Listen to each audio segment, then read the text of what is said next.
Okay, so in the second part, I will briefly discuss how the recent technology, genome editing, can be used for plant breeding. And genome editing, the first version, the abbreviation is CRISPR, right? So we use this name, CRISPR.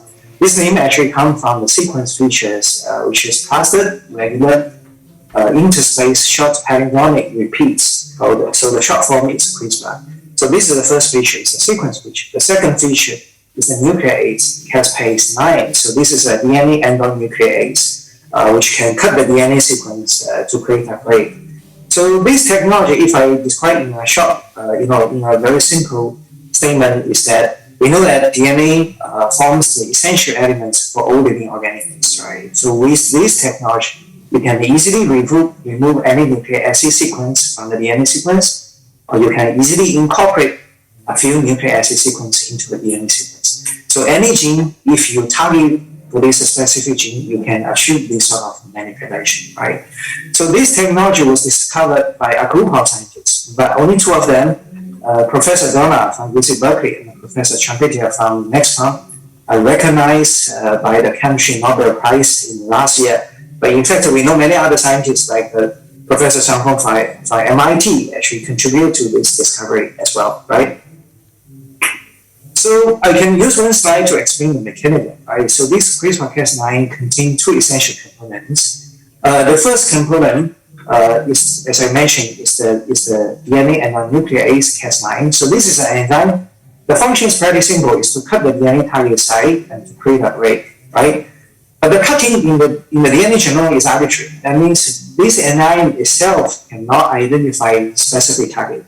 So this enzyme needs to be led by a single-strand RNA, which is called sgRNA. So this sgRNA is able to be paired with the DNA target site. So eventually, when you combine this sgRNA with this Cas9 enzyme, right? So this RNA sequence is able to bring the DNA and the nuclease to the DNA target site. So eventually, in the cell, right? So these two elements work together to cut the DNA, target size to create a break in the DNA sequence, right?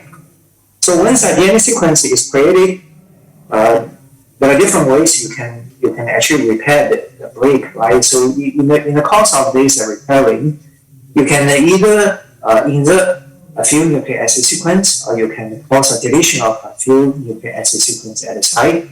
But of course, if you provide a donor DNA sequence at the same stage, the repairing system is able to incorporate this donor DNA into a target site as well. So eventually, you can incorporate a whole gene, a large fragment, into the DNA break sequence, right?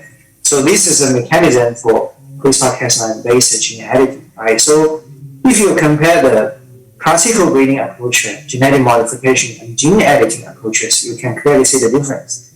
For conventional breeding, as I mentioned, right, when you know there's a trait you want to bring into the recipient class, you need to repeatedly perform the genetic cross. And this repeating process could take a few years and could also take a few hundred years. And then nobody actually can predict how long you're going to take for getting a trait via the conventional breeding approach, right?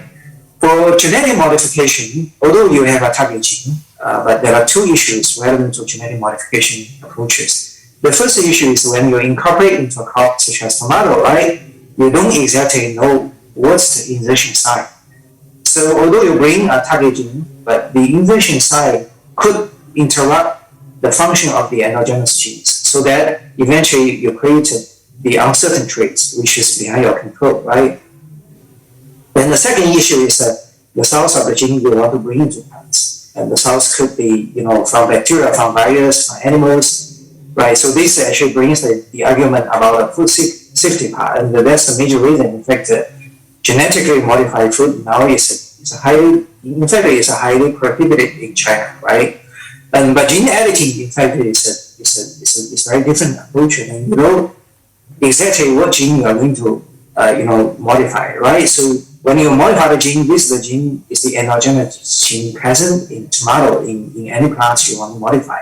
So you are not bringing any other exogenous genes into this plants, and you just modify the gene which has already been in plants, right? And also you know the gene functions, and you know when you modify this gene, that's the traits you're going to achieve, right?